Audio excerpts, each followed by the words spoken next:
Hey, welcome to Would You Stay Tuned? Our premise is pretty simple.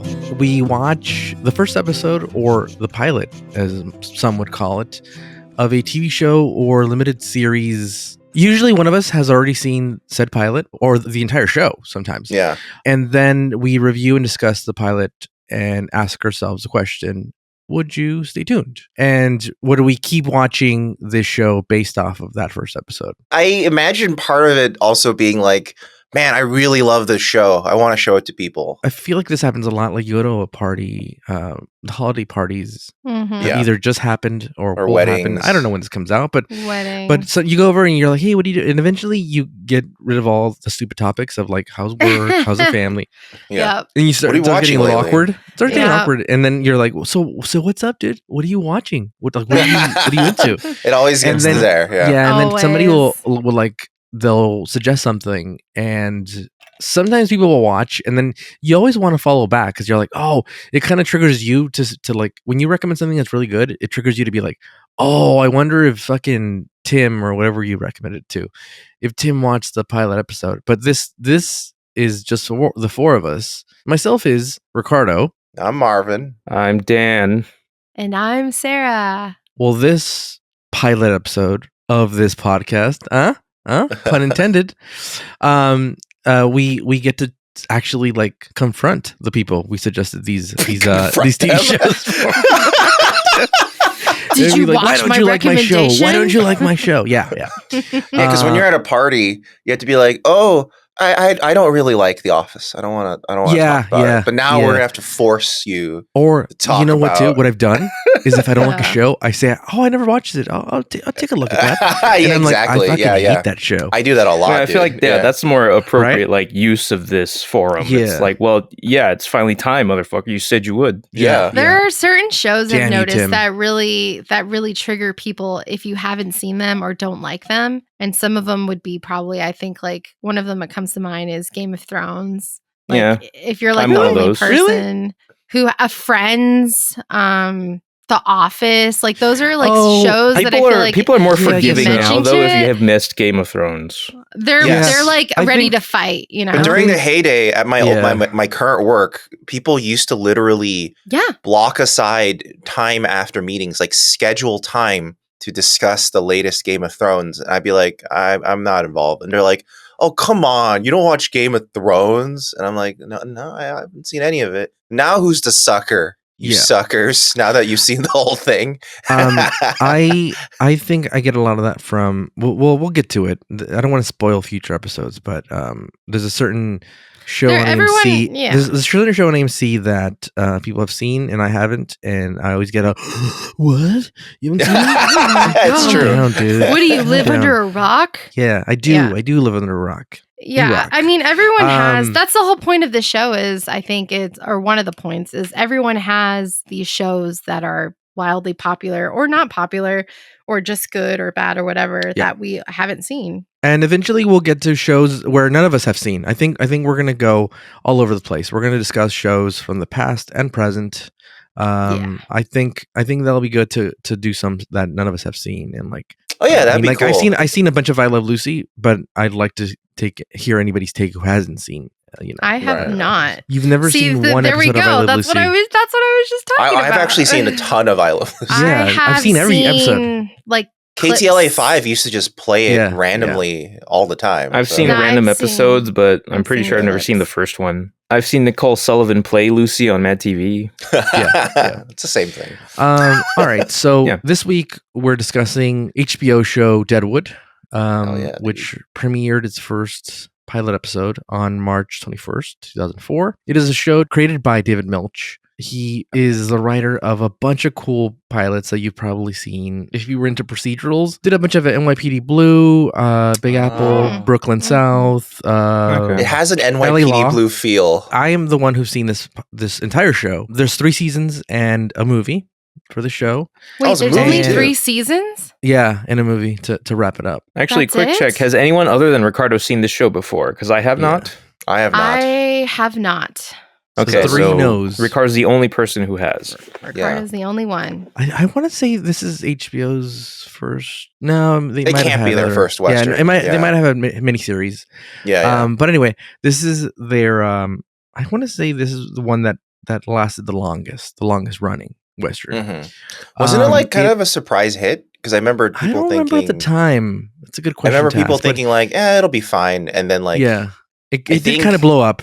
I caught it at the end of the first season because okay, I remember it being a long as wait to be like, oh, fucking second season's gonna take forever. Yeah. But it stars a bunch of people you would know, a bunch of character actors, a bunch of famous Mhm. people. Lots of familiar faces in this. Young, familiar faces.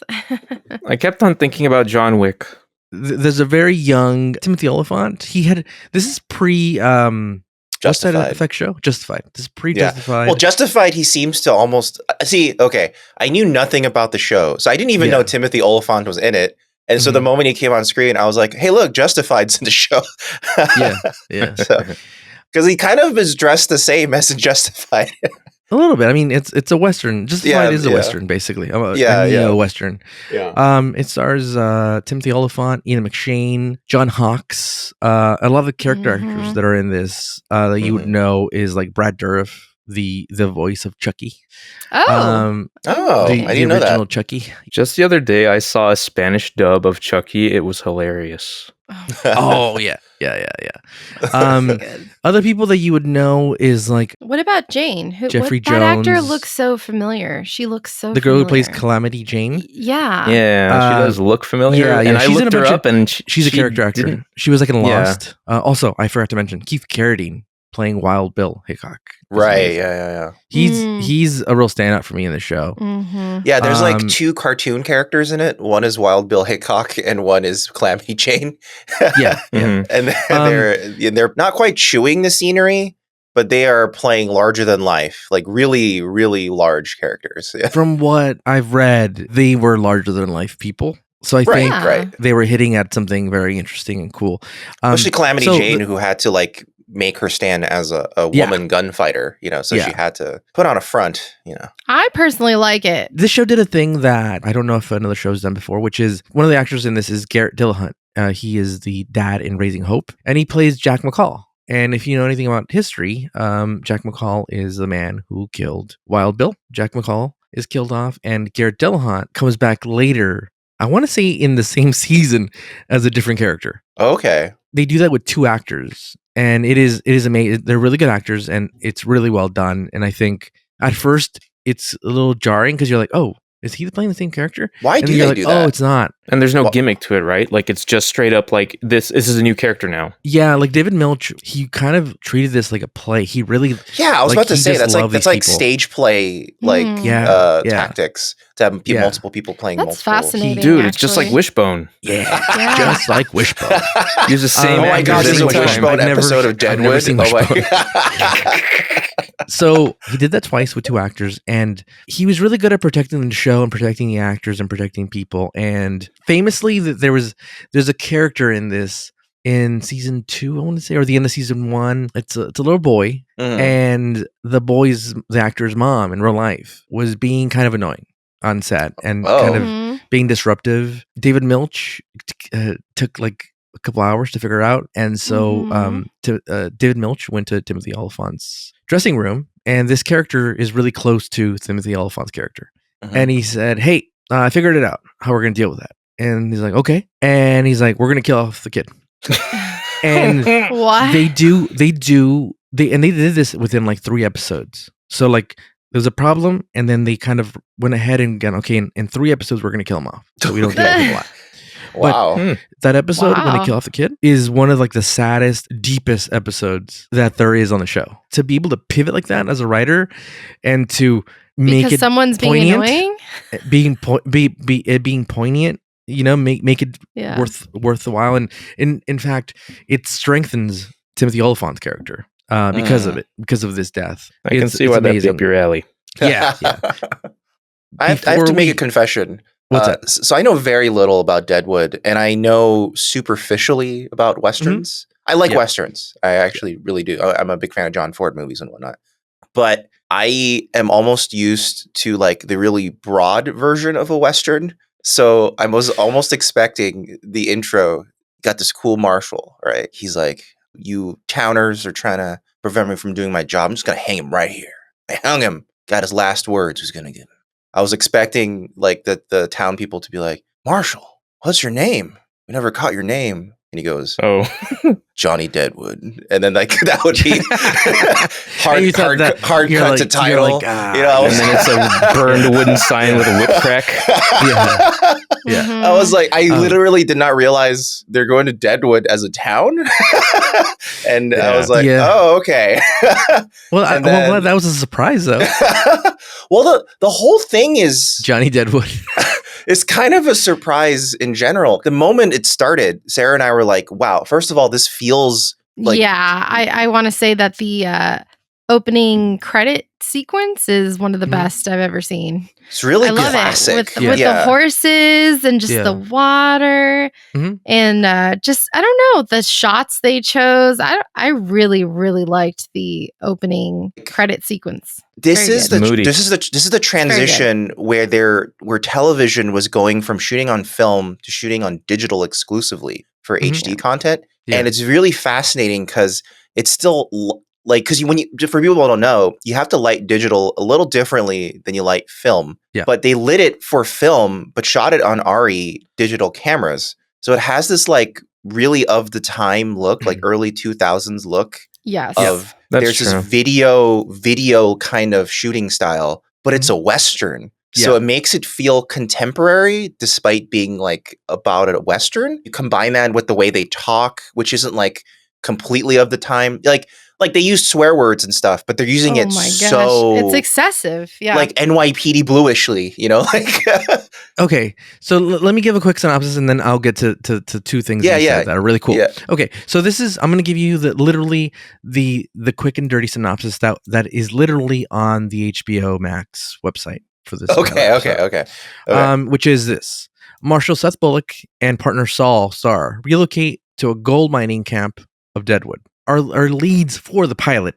I would say it's a great ensemble. It's not really leads, Yeah, but they introduced a lot of people. Quick question. Like, Yeah. given the promotional material of the show, they seem to focus on Swearingen a lot. Does Yeah, they do. Swearingen end up becoming like the standout character? Or oh yeah. okay. It seems like it would organically come out of an ensemble like this, where you have like all these characters colliding, and I think Yes, someone starts to stand there's out. there's no leads. Who is the lead in terms of like what HBO was hoping for in this Nobody. pilot Nobody's the lead. episode? Nobody. Literally. Oh, They wanted nobody, it to just Despite be Timothy an Oliphant being ensemble like Yeah. the first cast. character, Yeah. and Yeah. okay, Okay. all right. Yeah. Understood. So my favorite character of the whole series, one of my favorite characters, ends up being Trixie. Trixie is the person who got punched. She's Okay. the prostitute that shot the guy. Oh, with the Okay. Derringers. Yeah. Yeah. Yeah. First of all, I'm going to back to your statement that you said, I like Westerns and you like John Ford. And I Yeah. like John Ford, but he makes classic clean Westerns. I thought you were going to say Cars, dude. I totally thought you were going to say Cars. Well, I would he makes- argue that John Ford makes subversive westerns. The classic western is like Rawhide or bullshit like that, where it's like not Indiana Jones, but like you know, it's just like it's just very like just like Indiana. stereotypical, you know. Yeah. Like whereas Yeah. John Ford went out of his way to be like, these guys were sad motherfuckers, and they did not live happy lives. And Yeah, no, he did a little of that, but at the end of the day, I think they're classic in our They're clean. context. Yes. Not always. And they're classic in our No. context, I think. Like no one's boots are dirty. Well, Like- they're not Deadwood. He didn't make Deadwood, to where me- people to are me, swearing about Like shit. something that was like more real, even though it was a little hyper stylized, is like all the spaghetti westerns by like Sergio Leone. To me, that Mhm. is literally what the Wild West was. It was dirty and Mhm. sweaty, and like there was no AC. Everyone's just oily as shit, dude. And that's what I Yeah. like about those westerns. John Ford's westerns, everybody's done up with makeup. Everyone's too clean. Yeah. If they're dirty, they literally it looks like someone put makeup dirt on them. Yeah, where like I mean, that's look at- probably what's Right. happening. you look at the spaghetti Yeah. westerns and you're like, oh, they look gross. They look like they smell. Like and Yeah. which people did. It was hard to take a Yes. shower in the West.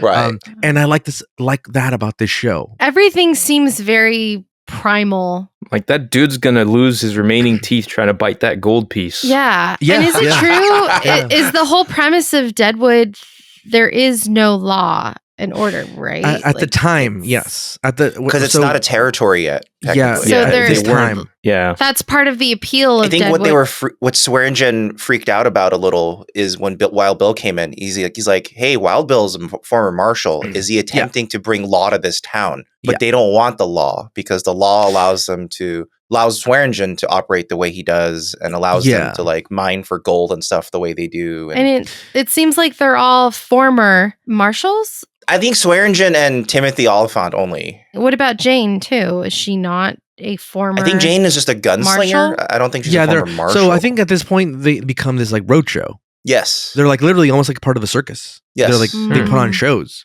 Is that a component of this show? No. So since he dies here, the show's been going on already. That's why they're traveling with so many people, actually. Remember in the beginning? Oh yeah, That's- and he that's what kind it of is. almost had like a manager type of person. Yeah, yeah. Like he's an attraction, right? Everybody knows Bill's name, which is insane. Yeah. Yeah, his handler is Charlie Utter. Yes.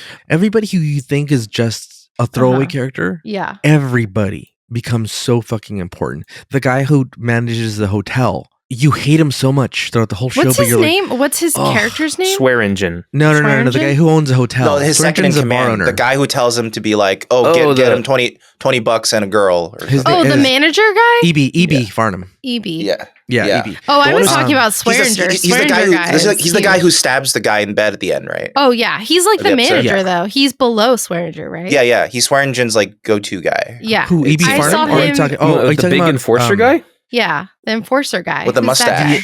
guy? The enforcer guy, the enforcer guy is the bigger guy, right? Yes. Yeah, Yeah. He I don't- kind of looks like a metalhead, like a weird like Yeah. guy a little that's bit. into metal. He's a modern day guy. E. Earl Brown. Is the actor's name? He plays Dan. Dan is the second in Dan. command at the bar. Yes. Okay. So he Um, reports to Swearinger. Swearingen, guy. yeah. And so Swearingen. here I'll get through Ugh. a quick synopsis. Seth and Saul, they're marshals in this little town, and they leave the little town to really make money in this. I would say it's kind of like Tombstone, where it's like a bustling new town that they're discovering a lot of like silver and gold, Mhm. and they go there to start hardware business because everyone needs Right. shovels and So pans. these are and the all that hardware stuff. guys. Yeah, and they're starting a business, Okay. and it does really well. Later, you get to that, and they get a brick and mortar place. that- Even their that first they're night, doing they're well. clearly I mean, doing the well. first Yeah, they night clean they up. like Yeah. they Because clean out. It seems Yeah. like they're doing well just because they're going into town and they're selling honestly, and everyone's like, "Oh, Yes. cool! Yeah, they're like Okay. stand-up dudes. You're not trying to swindle us." Yeah, you have all these storylines. So the second big storyline for the pilot is Al Swearingen, who's a bar owner, and he's kind of like Tony Soprano character, but Mhm. again, like Tony Soprano, it's a very gray character. It's not black and white. Like That's a show I've never so like seen. I love Seth. Now seeing the whole series, I love Swearingen more. And people who you think you don't like now, if you keep watching, you're like, oh man, like this is crazy. Like this is a great character, or like a character you like maybe turns and you're like, I don't like this character at all. The Doctor's great. Yeah, that doctor seems like he'll end up being some sort of like He's a big part of it. yeah. Yeah. The Swearinger guy, he is extremely controlling, and he comes off as Yeah. a guy that understands business and is very serious about his business and has a very tight grip on everybody and everything that comes through his establishment, whatever Yeah. it may be. And The you find out why ladies. though. But Yeah, it's yeah. I mean, is that really exposed in the Yeah. Well, in the pilot as to why he's The so... pilot seems to be about laying out mechanics of how the Yeah, town yeah. works. It's an ensemble introduction. Yeah. what the pilot does is sets up like this is the town of Deadwood. For now, there's no law really. I mean, Mhm. the thing is that like even though there's no law, you want to keep order. That's what Swearingen's doing because he doesn't straight out kill people and then run them out the front door. In fact, he hates it when Trixie killed somebody. He's like, God Yeah, damn yeah. it, that's bad for Well, business. it's Like, bad you for don't do that. business, yeah. Not only is it bad for business, you don't want the You government. don't want to attract marshals to actually start marshaling. Not only marshals, but you don't want to attract like the Pinkertons to be like, oh, what's Yeah, happening yeah. in this fucking town? And Swearingen is acting as like I mean, even though he is kind of a mobster, he is keeping control of like, hey, you guys don't do this. Yes. You guys can do this. No killing in public. It's a really interesting take on like watching a city govern itself. It's really interesting. Yeah, it's fascinating. You're seeing these people coming to town and seeing the dynamics of like Wild Bill and his people, and then Seth, and seeing how he's going to handle this new town. And you're also seeing people that have established businesses there. The hotel owner, the Yeah. newspaper writer, the reporter, The other bar. yeah, the other bar, and Trixie is like the head prostitute of Swearengen's. Well, she seems to be the one who literally is in bed with the owner. Therefore, she has the most influence, right? So yeah, it's a very complicated relationship, and how it evolves, it's amazing. yeah, the episode's clearly like trying to set you up to think she needs that second Derringer so she can kill Swearingen, get him out of the Right. way. But then she just walks over, puts it on the side, and gets in bed with him, and you're like, huh. And him Yeah, just there's a staring lot forward, unanswered. his expression is so, it's hard to figure out what's going through his mind when she crawls into bed with him in the very last scene. It's such a sleazy version of the Continental. I think what's really interesting is so they're clearly running some sort of hustle on the New York guy over the claim for gold, right? Yeah, that's another storyline, which is this rich New York couple, They seem very naive. Bram and Alma. I just remember him as Psych Detective Man. Yeah, I also like her character a lot. Are in they this show. naive? Like, do they just have oodles of money to spend and they're just there for fun? He's a socialite.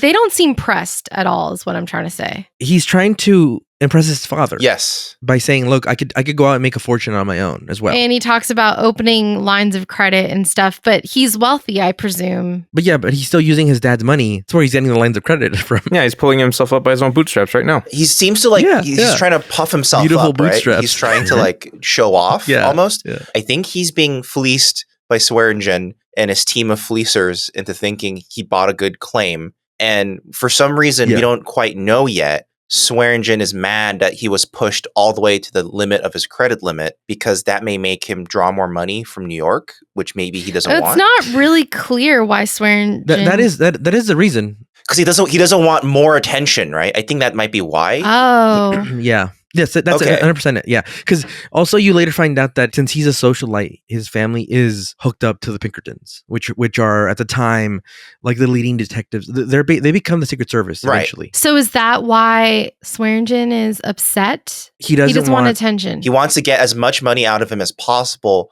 without attracting more attention. And it's why he also hired one of his men to attend to him and be his best friend so that he'll be okay. I think he says he thinks he'll be in and out of his hair by 3 days. Yeah. I thought that scene was super interesting because they're swindling him up and up and up. They're upping. I think they landed on 20,000 or something. That was everything. And then he goes back to the room to his wife and he's like, "Oh, I spent 20,000." And she just is like, "Huh, okay."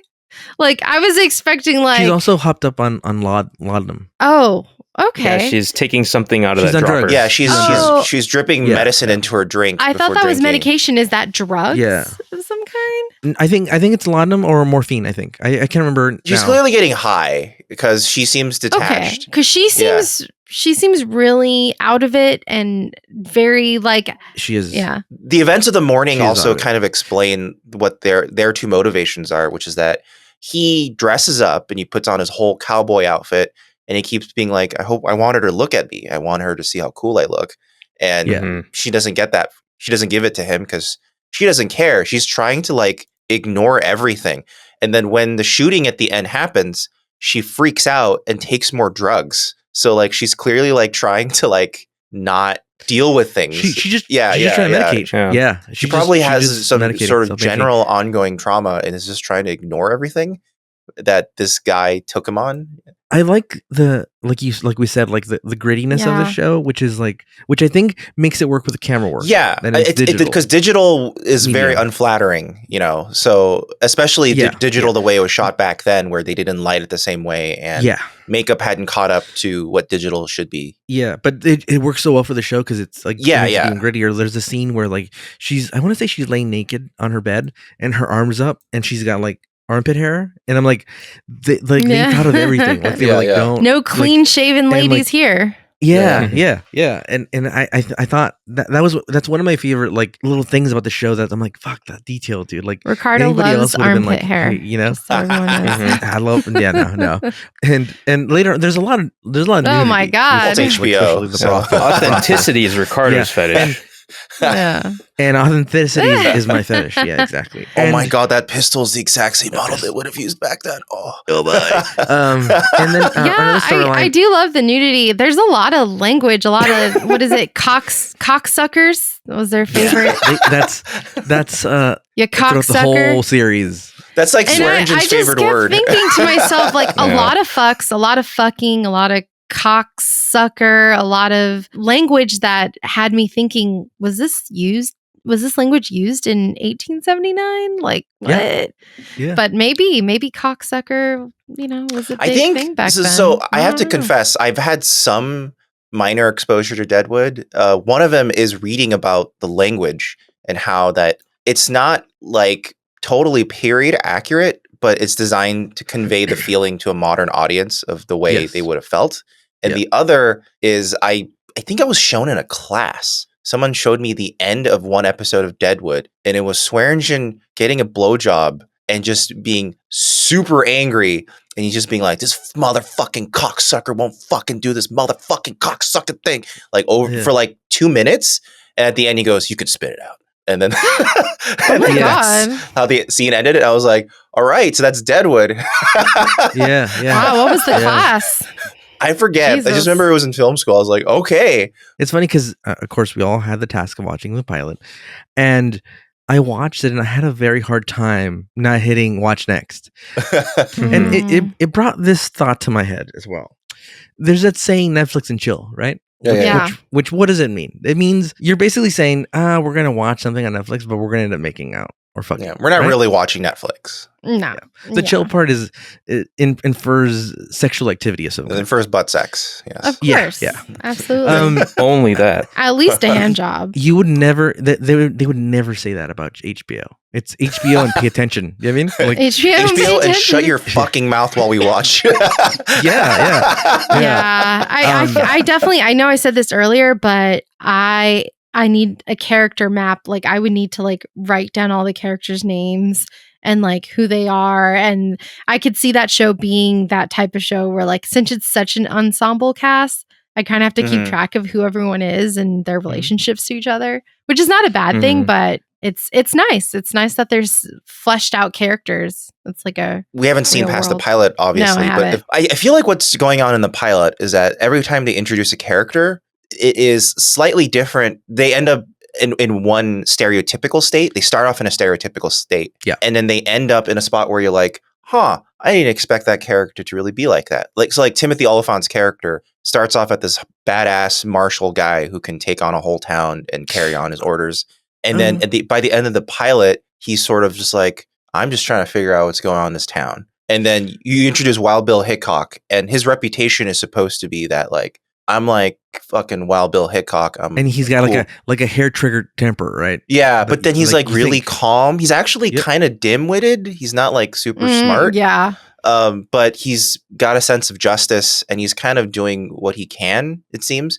Like he's the He's got a first to sense- volunteer he's- and to be like, he's oh, got a let's sense go of out. like honor and like Yeah. you know. But he's a Mhm. simple man. Like he doesn't Yes. understand like complex Yeah, concepts. what was the thing that he didn't understand during the poker game? That was kind of really weird. No, yeah, he was like What did weirdly he say? I forgot what offended he when he was like, I drew on Wild Bill Hickok. And he was like, you mean in cards, right? And he's like really making a point to be like, No. don't- No, there was something else that that's he a genius said. scene. That's a genius. That made him sound very smart.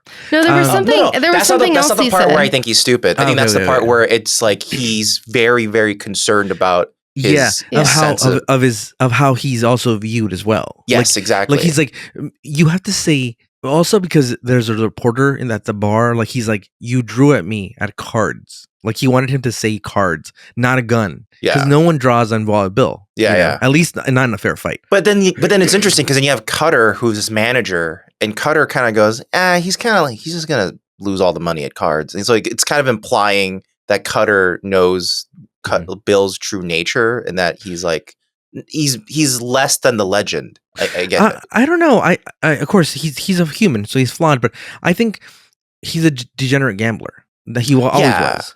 So yeah. I it's not that I don't think he is not. I don't think he's not smart. I think that he doesn't know when to stop, when to not press something. He's an extreme character in everything he does. Whether it's protecting people. Another little storyline from the pilot is like this guy comes to town and says, "Oh shit, this family," and you see the family leaving in Deadwood as Seth's coming in. Yep. I want to say they're Dutch or something like that, a Dutch family or something. Mm-hmm. Something Norwegian. Like that. Norwegian. Yeah. And they're going to Minnesota. Yeah. And he says, I just saw them being attacked by natives, Yeah. And so he claims. And then later you find out, like right away, Seth, he's like a Sherlock Holmes. Like he immediately knows that this guy did it. I love how they set him up, how they go to the bar and he's like, "Hey, I'll buy you a drink." And they get to a public place and immediately I think Saul is the one that says, he's like, "Oh, so that family, like you saw them." Yeah, and they start spreading the rumors around. Yeah, immediately they're like, "Let's go fucking find that family. Let's go fucking." And it fucks with the vibes. Yeah. Yeah. and they go and eventually you find out that, there's a survivor. Seth had seen how many people had left with that family.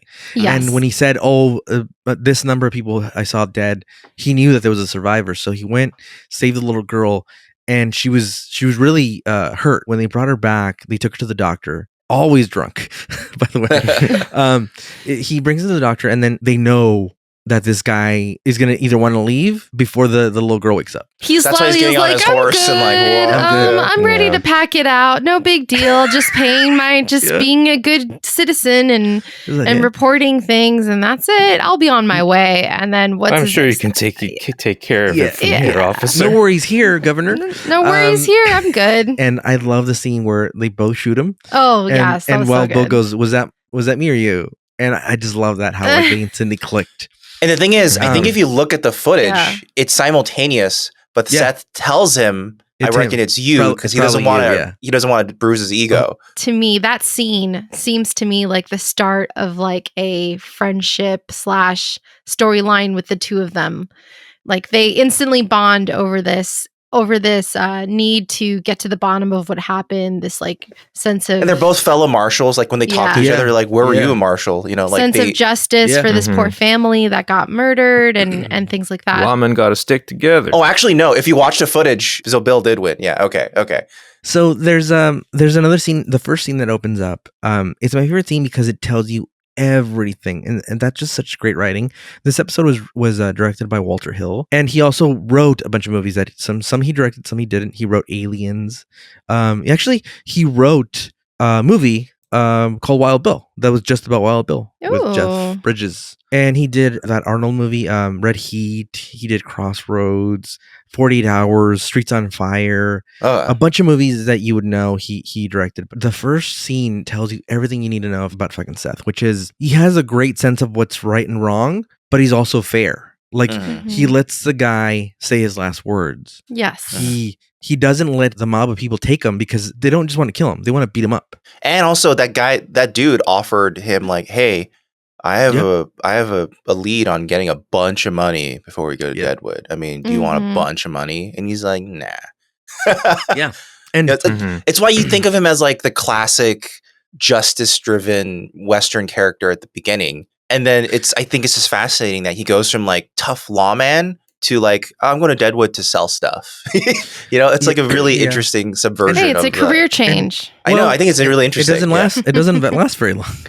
I know, it doesn't seem like it. It seems like he's always drawn back in. It's classic. They draw me back into doing justice. I don't think he has. It's not the sense of justice. I think I'm just judging this on the pilot, even though I've seen the whole fucking series. That he has ambition to do what's right. He's not looking for justice. It's just what is right. And even when it's for the bad guy, he wants it to be clean and smooth and not for him to have his last words. Yeah. Yeah. And in fact, he says, "I'm not gonna break my neck here. I'm just gonna like choke you for like hours." Did it for him. And I think it's interesting that he insisted on still hanging him because you would think that like they want to kill him in a brutal way, but he thinks he should just be executed as the law states. Yeah. He could just shoot him, but he's been sentenced to hanging, so he's gonna get a hanging. Goddammit! Like, but it doesn't mean he needs to suffer. Being shot to death, I don't think was like a punishment that they gave out like that. I think in the military, it was like firing squad. But not like local law enforcement. It was always hanging. It wasn't never being shot. Is there anything you guys hated about this pilot? I mean, before we talk about that, we need to talk about Jane and how awesome she is. I like her a lot. Yeah, she's the other one who has a subversion where it's like outwardly she's very like, I'm a fucking badass. I'm gonna fucking fuck shit up. Then you realize, she just really cares about like the people she cares about, like Wild Bill. Yeah, I was surprised to see her get so emotional over the family that was killed. She was very more emotional than I thought the character would have gotten at that point, but I don't know. It was surprising, but I liked it. The pilot hints at it that like Wild Bill and this troop of people are her family. She sees herself in this little girl. Like, I lost the family as well. Like, who was this family in relation to her? Nobody. But I mean, nobody. If she sees herself in it, if you see somebody who is exactly like you immediately are going to have a deeper emotional connection to this person because you see yourself in that. And I love how she's a woman in this time period where women seem to be mostly prostitutes, unfortunately, at least in Deadwood right now. But all the men respect her as one of the guys, it seems like, or they make fun of her, but like when she comes into the bar, it's almost because of her sense of justice. They're just being like, when she comes into Swearinger's establishment, and she's just like, "What the fuck's wrong with you guys? The whole family was killed. Like, let's go get them. Why are we all sitting around?" And everyone's like, "Yeah, we're gonna do it in the morning." And she's just like, "What the fuck? Like, no rush. Like, what the hell?" And they all just kind of laugh at her, and she just leaves, and they kind of mock her a little bit. But Swearinger didn't. I thought maybe he would be like really pissed that she came in there and started making a scene and would attack her or shoot her or something like that. But he didn't. He was like, whatever, let it go. She's not worth it. No one's paying attention to her anyway. Swearingen does a whole ploy to make sure everyone stays in the fucking... Oh, he controlled... The amount of control he has is like Kris Jenner control for the narrative. Like, to me, I was just like, my God, his grip on what people are doing, where they're spending their money, where their attention is diverted. And it's like all meticulously planned out. It's actually quite insane. He's a casino pit boss. But it's insane. He goes down there, he knows exactly what to say. He knows how to pivot attention. He knows how to... It's exactly casino, like... Tactics 101, like divert attention for the next 2 hours. All the ladies are what is it, half off? Half price. Half price. Like, she knows exactly what to say. Free drinks. It's funny. I think this is funnier that because he said 15 minutes or something. That's right. For 15 minutes, half off. 15 minutes. For the next 15 minutes, half off pussy. And then everyone gets a free round of drinks on him, and reminds me of like modern day Kris Jenner. Everything is tightly controlled. One of the intriguing things is there is a sense that they're intentionally not telling you everything, and they may not. It's a start, right? Because they're literally entering town, but there's no like stereotypical start where you have a Steven Spielberg type of thing where someone goes, "Welcome to Deadwood," or and someone like shows them around. It's just more of like, hey, you're here. Get to work. Yeah. Put up a fucking tent. I find the gym. Where's the gym? I don't know. You'll fucking find it. You'll find it. Yeah, someone literally says that, right, Dan? Like, someone says, like, you'll find it. You'll find it. What I love about the show is that, like, it's a train that you're like, there's no reason to tell you where this train fucking departed from. Either you're gonna get on it or you're gonna get left behind. I like that. Everybody's gray. Nobody's is good or bad. Even Alma, the girl who's a drug addict, is fucking amazing. I like how they really explore with Doc Cochran. They explore like that he's really into science, even though he's a drunk. He's really into like he was like, what compels this guy to live for so long? True. That was the doctor that like put that weird thing through that guy's head and like wanted to like have a moment with the body before it got fed to the pigs. To just kind of close it out, before I ask you what you hated about this, is after the third season came out, so they didn't get a fourth season, but they eventually let him make the movie like 3 years ago, I think. Oh, 4 so years is ago. that And recent? does that just wrap Yeah. everything up? Yeah. Oh yeah. shit! And that movie Wow. wraps everything up, kind of.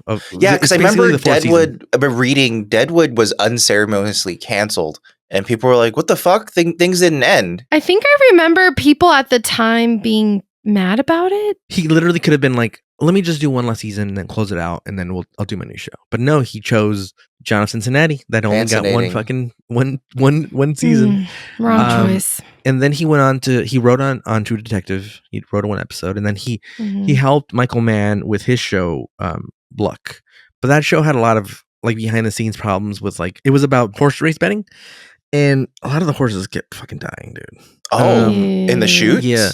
Oh, Yeah, during the shit. shoots. And in general, Oh, like, in horse racing in general, they die a lot. Yes. Yeah. So well, since it's it happened during cruel. shoots, it got a lot of bad press and they had to shut it down. But it was a good show. It was Michael Mann and David Milch teaming up for that. But what did you guys? Is there anything you guys hated about this show?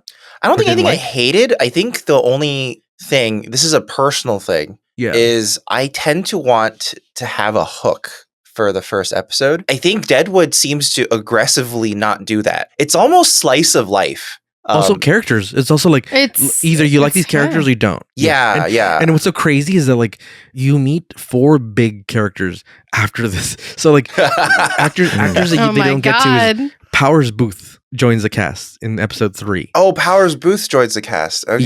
Yeah. In like the mid-season, you see the other brothel that opens up, and the Ooh, Oh. it's okay. female owned brothel, Oh. and that's really cool. That's gonna make Swearingen angry. So. Well, yeah.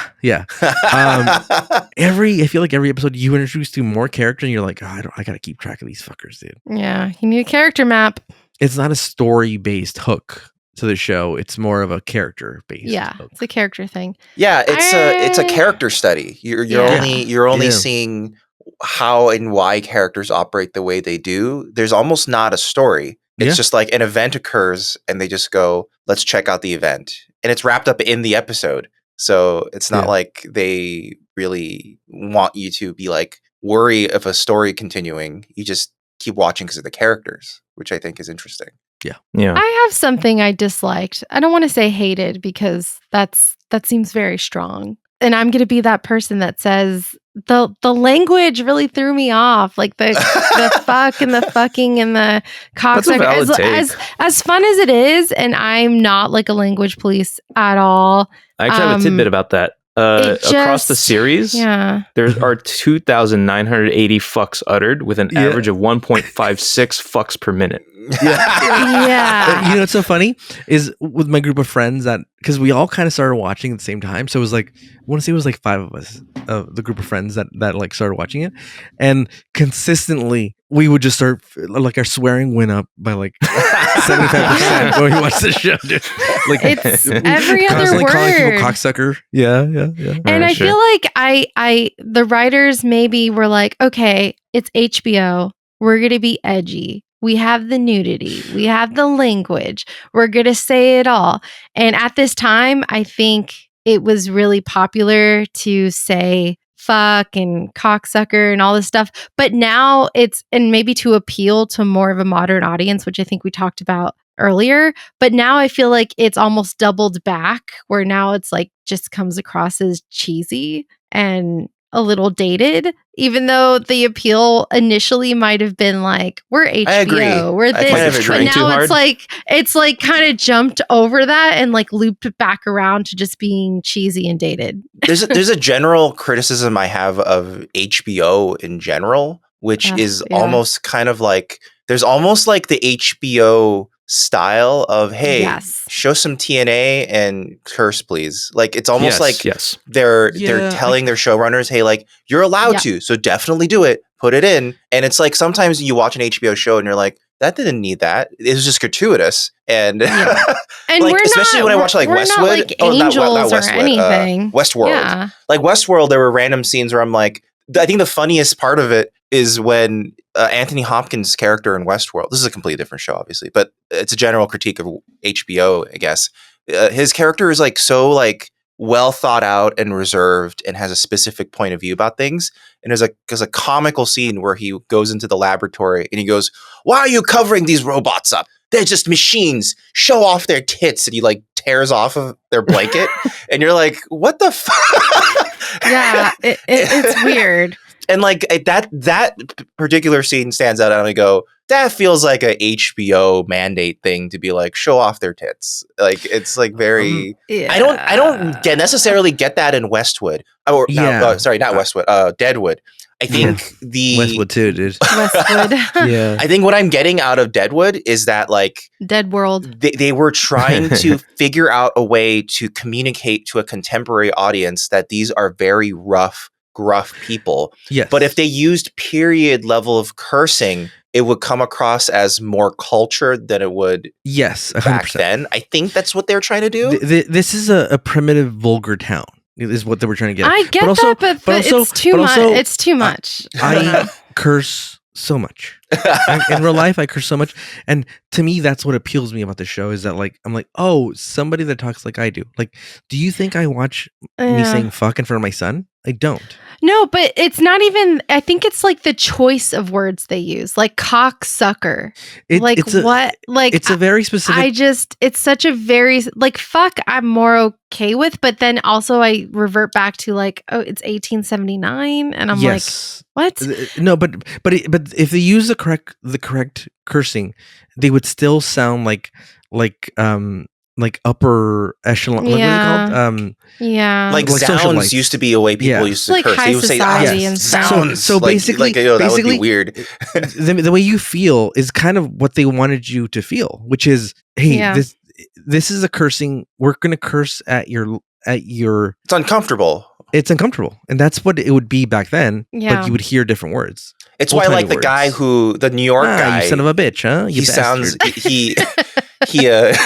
he stands out because he doesn't curse at all. The New York guy. Yeah, you see a lot of people eventually in the show that don't curse. There's like 5 characters that will curse up a storm, and Swearingen's one of them because his name's literally Swear. His Swearingen.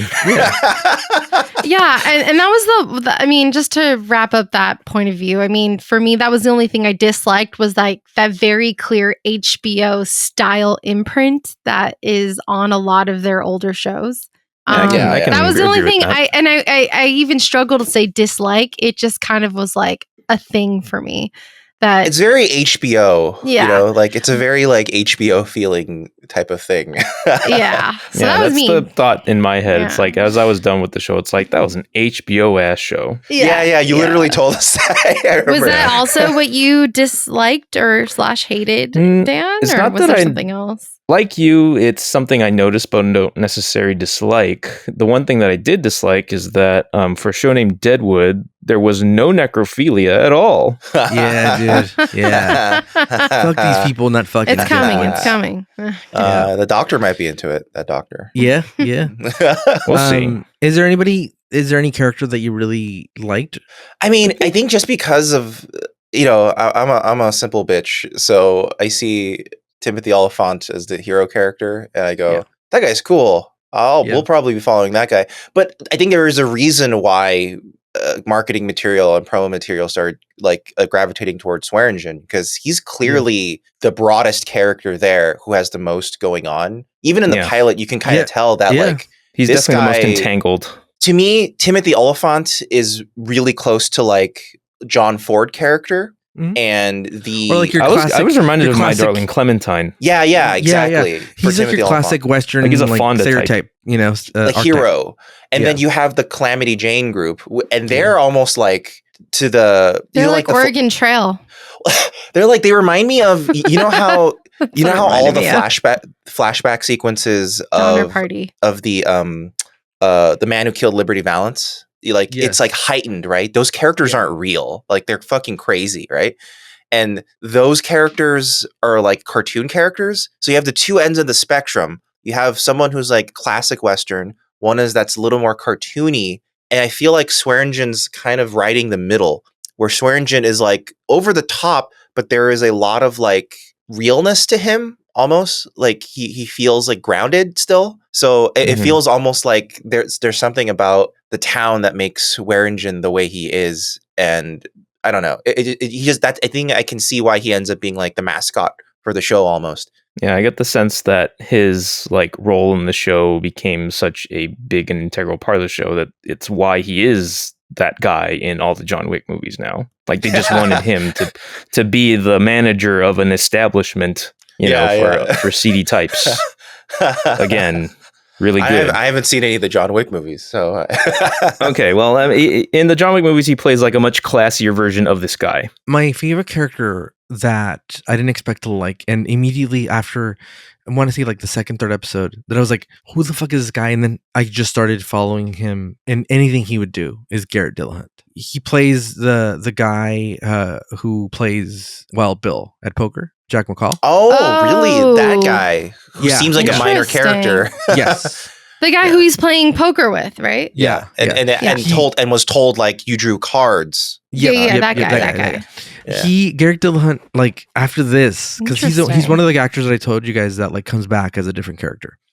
Really? That's so interesting. That's nuts to me that they do that in this show. And I love it. Really I love it. And his other character is even better. I just love how they did that, and I loved Garrett Dillahunt after this. And then he went on to do the Terminator show that was on for like 2 seasons. Sarah Connor Chronicles. Yeah, he plays a Terminator in it, and he was amazing in that. And then he went on and he did he was in the assassination of Jesse James, and he was good in that. And like he just okay, I don't remember. For me, he's like solid guy. I will watch anything he's in. I think he's a great actor. My favorite character, which I don't think we've talked about much right now. One of my favorite characters is the Irish fellow, whatever the Irish fellow, the guy, the one in the he was the one who was part of the swindle. Part of the swindle. Oh, okay. Who he's just like, wait, can I have my money? Can I have this percentage? He's like oddly Driscoll? good at math, and Driscoll. Is he Driscoll? Yeah. He is oddly good. Was, like, I was really impressed on the percentages. He was like, that's about 4,200, and I was like, wow, that's okay, you're really good. I was like, damn. He figured out like, okay, well, that's this percentage of this is that. I was like, okay, he knows his money, and then he just settled for. He's like, well, God, can I just get like $20 and some free pussy? And he's like, all right, or whatever. It's fine. I really like that guy's performance. I thought it was really good. And I don't know why they just were so beating him up so much about everything. Because he fucked everything up. Yeah, what's funny because he's not in very many episodes.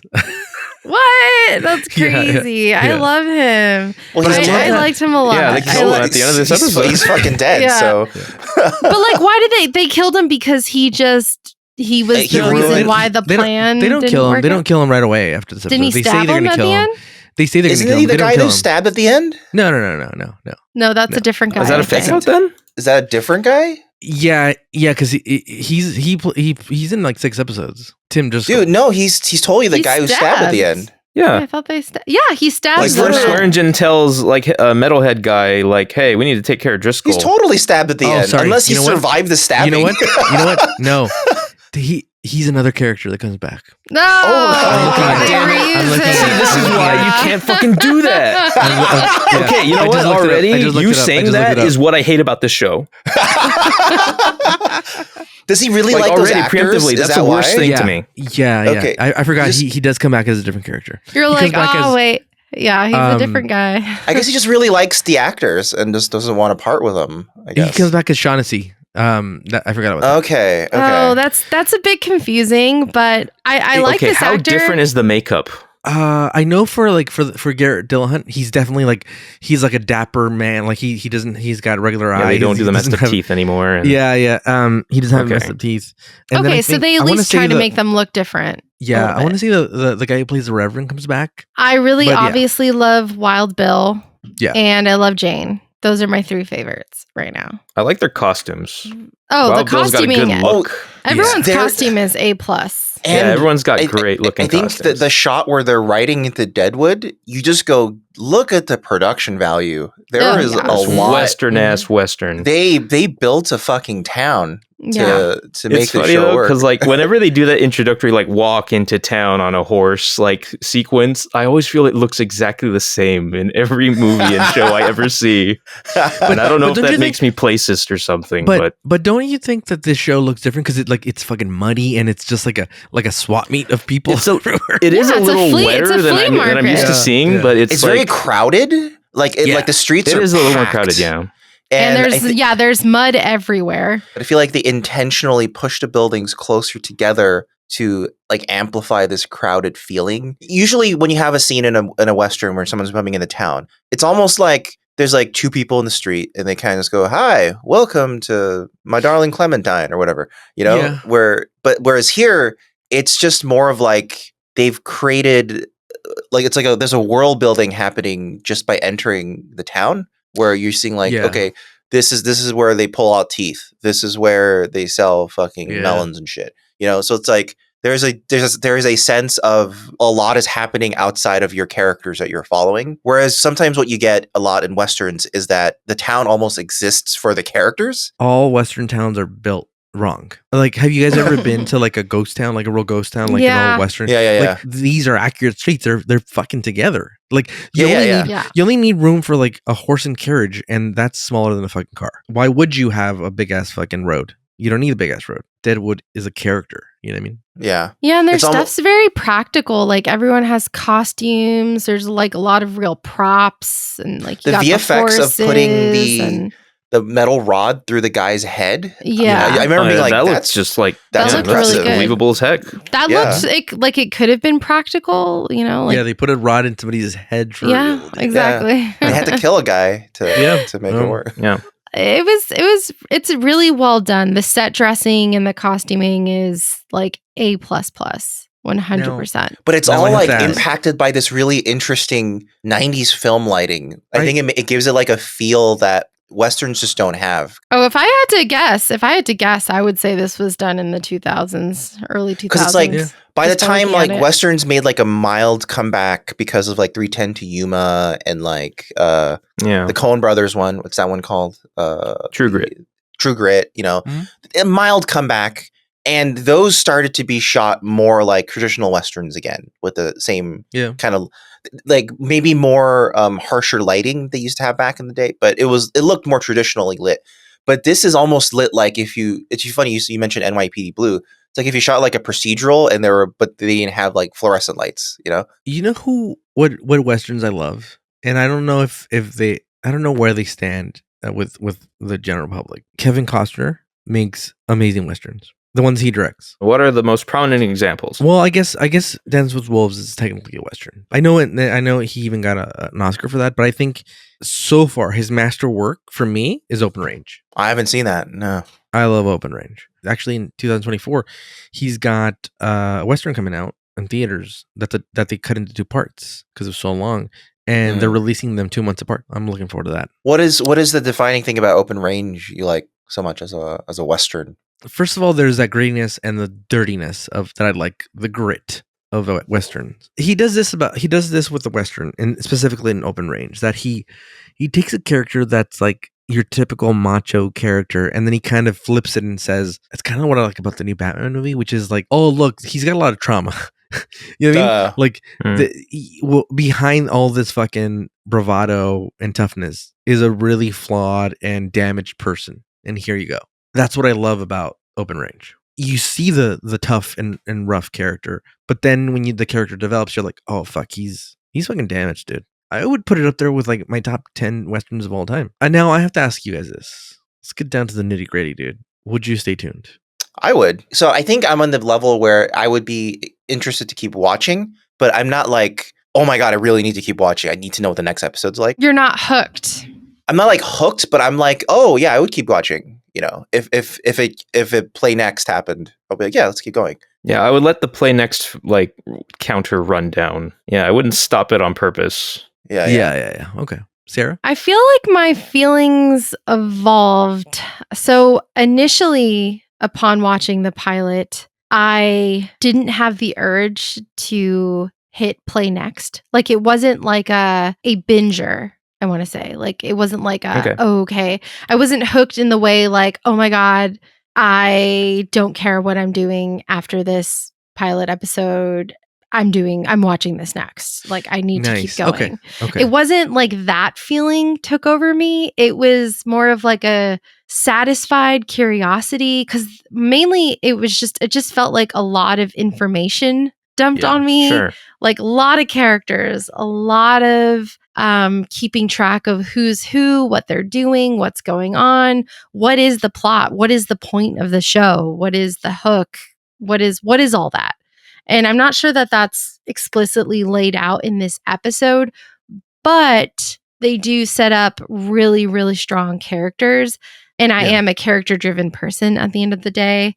And for that reason, I would definitely keep watching, because the ensemble cast is so interesting and so fascinating. I would keep watching, just maybe not in a binge back-to-back way of watching. I would probably watch one episode a day. Yeah, I feel similar. So this happens to me with all HBO shows, to be honest, which is you watch one and you're like, oh, I love the characters. Okay, I'm gonna watch one more show. And then once you know it, if it's a show that's been on for like a season or two, you get to like episode 3 or 4 and you're like, I gotta keep watching. And you can't stop. And that happens to me not only with HBO shows, but with everything. That happened to me with like Jack Ryan, where I was like, the show's okay, I'll watch another one. And then episode 3 rolls around and I'm like, I'd stay up really late and watch a whole season. Is it because the show hooked you, or you personally just got invested? Because I got invested and the show hooked me. A little bit of both. I think it happens more with HBO shows. Like it takes time to set in by the third or fourth episode. I feel like that happened to me with The Wire. Yes. And for The Wire, like when I started watching, it was almost to the end of the first season. Someone said, watch the show. And they said, but the caveat is that it's like a novel. Like novel doesn't just hit you right away in the first chapter. Sometimes with a great novel, you got to get into it, and then you're like, oh, now I'm hooked. It was true to The Wire. Like the first episode was like, that's what everyone's saying is great. Yeah, it's you're bullshit, like, what? Dude. And then I even texted my friend, like, I'm like, there's nothing. What are you hooked on, dude? And then he's like, just give it 2 more. Trust me. A show that needs 3 episodes to get you hooked, I don't know if this is a good show. Fast forward to 3rd episode, I literally texted him back and I said, this is the greatest show ever made. I hear that a lot about The Wire. It almost makes me wonder, you know how some TV shows start off with like, we're starting off with like Star Trek. TNG started off with a 2-hour special, right? So it makes me wonder if like The Wire should have started off with a movie. Because The Wire, like historically, had so much trouble trying to get people to watch it. Like people kept being like, you should watch The Wire, and people just didn't get into it. I mean, I feel like that's something that we could discuss on this show, which is the point of a pilot to hook you in the very first episode and have that feeling of like, I gotta keep watching right away? Or is it okay for some pilot episodes to just introduce you to the world, the characters, and not necessarily have that cliffhanger hook, and maybe by the 3rd or 4th episode it picks up? A good example is like Seinfeld. Yeah. Seinfeld is about nothing. No, it's literally about nothing. There's no hook. There's no nothing to it. But again, that's another show where like one of the longest running shows, right? I think. But also the fact, I mean, it didn't do well at first. Right. Yeah. People love kept Seinfeld. they kept poo-pooing on it. Yeah. Yeah. And then it was one of those shows where you're like, oh, like the 4th, 5th episode in, when people caught on to it, they were like, oh, this show's fucking great, dude. This show's genius, dude. But it took a long time for people to catch on. But look, the streamers are good and bad. There's a lot of good and bad. I like how you call it the streamers. That's what I don't like about a lot of networks, is because they don't give shows a chance. That's why a lot of these shows have so much fan backlash of like them getting canceled, that sometimes those fans bring a show back, like Jericho. I think the same thing happened to the show with the 2 brothers, and they hunt witches. 2 brothers in the black car, and they hunt demons. I don't remember that. I don't know. Undead. Someone's yelling at the fucking podcast. My wife is like in love with this show, and I can't remember the name of it. There's the Winchester Brothers. The Magician show? No, it's like 2 brothers. It's on the CW. and they drive a black car and they hunt Two demons. brothers in a black car hunting witches. Who fell into a bucket of cream. Well, they're supernatural. But Supernatural. That's oh, it. it's supernatural. Supernatural. Oh, okay. I didn't know that's what Okay. Supernatural's about. Okay. Yeah, I didn't know that either. Yeah. That show has like how many seasons, dude? How Yeah, many yeah, seasons? that's true. Like there's like I mean we haven't seen Breaking Bad yet, but Breaking Bad only survived because of the fans kept Yeah. being like, why did you only give us 6 episodes? It was only by the 3rd season that so I think it's Sony were like, Yeah. oh, we're getting some ratings finally. Cool. Let's start doing stuff, you know. It's funny because both Breaking Bad and Mad Men came out around the same time, like around like a few months, maybe a year apart. Yeah, within a yeah. year. And I remember thinking, like, I only have time to devote to one of these, so I picked Mad Men because Sarah's the favorite. Perry piece looked interesting to me, and like Mhm. I don't know why it was so hard to get people to watch that because it'd be like, what's the show about? Well, it's about an advertising guy. He Yeah. works for an agency, but it's in the 50s, and like he's kind of an asshole, but he's really cool. They've already But it's tuned really out of deep, your conversation. But it's really deep, and you see, like They people are lost like, you. "You They're like, lost all me, dude." right, 50s, and put their 50s advertising. advertising? Yeah, they like Sounds they drink racist a and lot. sexist. Yeah, and you're like, it is, but hear me out. It is. Oh, Yeah. the first That's kind of episode. the point. That's kind of the point. Yeah, that's kind of the point of the show. But you're like, it's really deep, and like I remember like begging people to watch it, and then, then being like, Please watch it. yeah, and they said, At "What least watch network- past the first episode, what please. network? What network is this? AMC, like the Yeah. movie theater. Do movie theaters it's like have a a new TV channel. series? That's It's a new. crazy.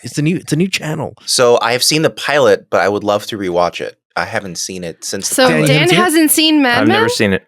Oh, Never. we're adding it to the list. Sarah, Yeah. are you? Have Yes. you seen it? Sarah's Yes. seen I am a all of it fan. except the last season. Yeah, That's the only Wow. thing I've you not haven't seen seen. the last season. Yeah. Okay. I know, which So- is I've heard all about it though, but like for some reason it just missed my timeline. I just couldn't get around to it. Mad Men is a show which I had problems with certain episodes or like certain seasons that I didn't like how it went.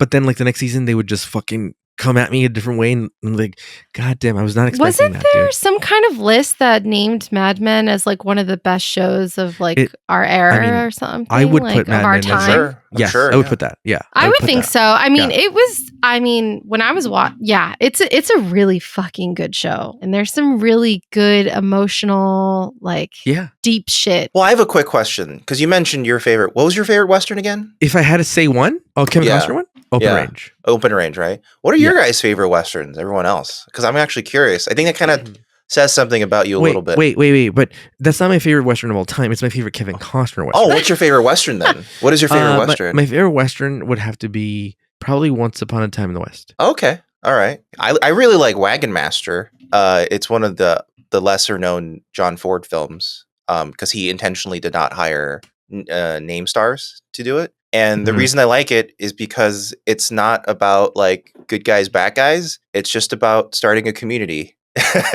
Oh, so, nice. it's just a series of vignettes of I haven't seen it. it's just like two dudes who are like, yeah, we're starting a wagon train. We're going to go out. We're going to try to start a community. And they go, Okay. and there's a scene where they like meet up with Native Americans. And then they're just like, you think something's going to happen. But by the end of the night, they're all like kind of hanging out and dancing together. And you're like, okay, cool. And like, they don't like, it's not about conflict. But if I want to watch like a Western, it's probably like Man Who Shot Liberty Valance, or it's like My Darling Clementine, where I'm like, I want to see like cowboy action. It's more like that. like My Darling Clementine would be my pick for like traditional Western, but the one in my heart is Back to the Future 3. All right. that is technically a Western. Yes. Yeah. Yeah, so suck it. My favorite Western. I have a joke. I have a joke Is- answer for you, Sarah. What's the joke? No, your joke answer is probably my real answer, which is Legends of the Fall. Oh my god, that's what I was gonna say. That's funny. That's right.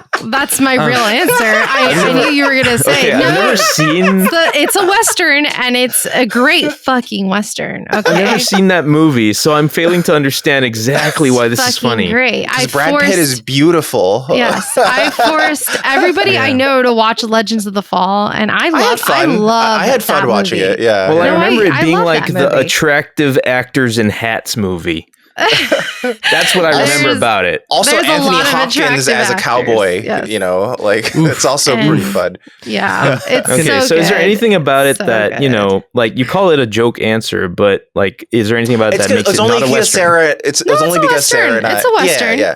It's Yeah. only because Okay. Sarah and I joke about it all the time. We talk about Legend of the Fall, and I'm I'd like, say it's definitely Okay. like a Western in the way that like it focuses on like love and relationships, I guess more like. Maybe, well, there's like, lots of also classic themes about like, hey, I want Yeah. my freedom, but you guys are impeding on my freedom, and like, yeah. this is our land. Why are you guys trying to take over our land and doing all It this feels stuff? like if I remember correctly, it's a lot like Open Range, which Open Range is about like free grazing, like rules and like stuff like that. Yeah, Yeah, and, and it's like drama about, over- Yeah. there's a love triangle, and then there's Brad Pitt's character, which he cannot be tamed, right? He's the wild Yeah. card. Yeah. He's the wild man. He goes across the world and travels. You don't know when he'll be back.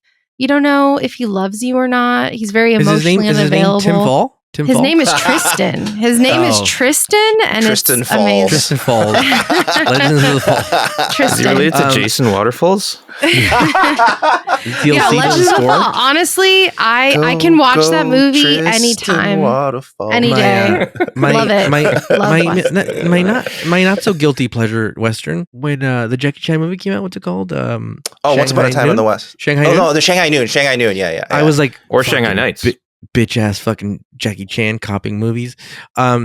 Is the movie it's based off of, which is Red Sun. It's a movie with Charles Oh, okay. Bronson and Toshiro Mifune, and it's the same fucking. It's the original without the concept, Jackie which is- Chan action. yeah, without the silly Jackie Chan action. It's like yeah. it's like Toshiro Mifune is like he's with an ambassador that's bringing like this. I think it's a famous sword or something Do to they the still president. pee on a shirt? To president. There's no peeing on shirts, dude. Damn it. Pee makes strong.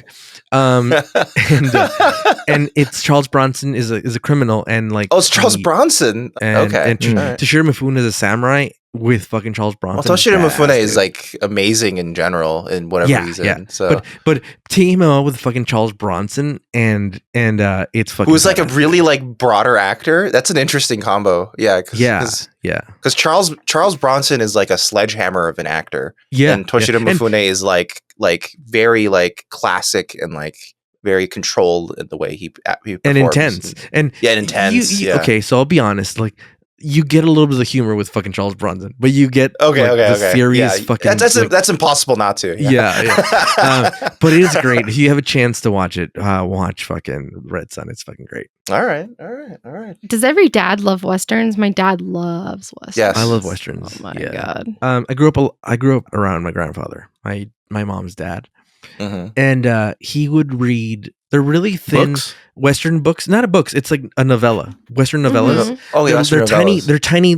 They're tiny, and like They're pocket they were novels. very famous, almost like pocket novels.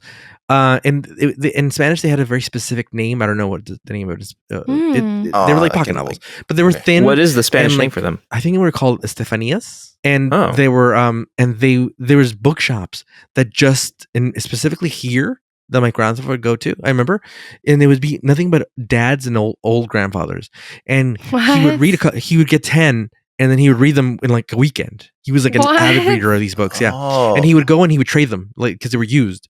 He would go and I trade think- them, and then like That's crazy. The So they're thin called books. Estefanias because there was a writer named Marcial de Fuente Estefania who wrote tons of Spanish So he pocket just novels. became the name, that's what it was. Yeah, it's like yeah. Kleenex, like like Yeah. interchangeable with like an So actual Stephanie item. just started distributing her zine, and eventually everyone caught on. God damn it. And I remember my grandfather would like get like halfway through one of those, and he'd be like, "Oh, I read this one before." and then Halfway I- through. yeah. And then I'd be like, "Oh, so we'll return it?" Because this is what would happen, and this is why it's a core memory. My grandfather would be like, "I gotta trade some books. Do you want to go rent a movie on the way?" Because they were both on the way, and my Aw. grandfather never drove. He always walked everywhere or took the bus. Oh, okay. Oh. Okay. Because he used to be an alcoholic. So he wasn't by the Aw. end of his life. Good. but I'm glad he that was sober at he the end. But drove and he never took buses. he never drove anywhere. But he would be like, "Hey, I'm walking to the bookshop. Do you want to go rent a movie?" And I would be like 100% yes, dude, because he would buy me Really, candy. always as well. yes. And I'd be like, oh, are you gonna return that one? And he'd be like, no, I'll just finish it again. And I'm like, but why? But why? Why are you But why? reading it again? Yeah. Oh my And god. he would do that over and over. Like if he probably read, and he went, there was a shops here, and then he eventually retired to Mexico, and like he found shops over there, and that's all he would do, would just fucking read fucking. Would he books. also chill at the bookshop and like talk to No, people? no. Or just like in and out? No, because he would just in and out because he wanted to get back to reading. In fact, his pants had like creases where the books would be because he would carry a book in his back pocket because they were that That's small. so that would fit. crazy. And, Yeah, like, you can fit if it in he your was pocket. at a party, if he got 5 minutes, he'd fucking just take a fucking sit and just fucking get a couple of chapters in. You know? What? Yeah. That's like, his fascinating. Dedicated reader. Yeah. Yeah, the books really drew him in. Were they largely, I would say, like, were they romantic, adventure, western? They're mostly like, what are they? adventure. They were not Just erotic all over in the nature. place? I remember reading one and being like, They were this is not like a erotic simple. in nature. Yeah, I remember thinking like, there's no sex in this at all. Like, this is not exciting. Yeah, it's not exciting. Yeah. Okay. But anyway, that's my core memory of westerns. That's a really cool core memory. I feel Cool. compelled to find some of these pocket novels and read them. I actually have some that like I inherited from him. That's They're so at my mom's house, cool. but I'd there's like to 3 or see what 4 they that we look have. like. They're Pocket like sized, I'm sure. pocket sized, a little thin. You know, it kind of reminds me like they're thinner, but like remember Choose Your Own Adventure books? Yeah. Yeah. They're like Mhm. half the size of the thickness, and like maybe a little Like the Goosebumps height is a little novels. smaller. Yeah. Okay. Yeah. I love that. That is a really cool core memory. Look, if you like what we're doing, give us a follow and all that bullshit, dude. I'm not going to tell you what to do. You live your own life. But hey, if you like us and you like our bag, you like our novels, follow us on our other shit that we do. We do a Star Trek podcast called Newbie Star Trek. It's basically all 4 of us going over the TNG. I specifically haven't watched it. Neither has Sarah. Mhm. Dan At this and point, Marvin I haven't have either. watched. Yeah, at this point we're in uncharted territories, but it started off as just me. I'd never seen any Star Trek, and we kind of delve into watching the show. And Marvin has watched most of it. And we're what? Already on season 5 now? I mean, You where'd said you we were been? wet, and I was like, Sarah, you wet. can't say that, dude. We're wet and we're on season 5. We're on season 5, but start from the beginning if you like that Mhm. shit. If you like us or Star Trek, check that out. Yeah, just go to fugitiveframes.com. There's links to everything there. If you don't like us, I don't give a shit. Leave us a bad review. I don't give a fuck. Yeah, do whatever, dude. That's on you, dude. You do you, as they say. You do you. I was just about to say Yeah. that. I love that. Love that phrase. Hey, until next time, we are. Would you stay tuned? We're not those words, but we are the podcast. I hope you enjoyed it. We We're hope you silly guys stay tuned to our podcast. or not. Or You know, we you do hope. you. We're hoping. Yeah. Until next time, keep your wood dead. All right. Yeah. Have a good one. Keep that wood dead. Goodbye. Bye.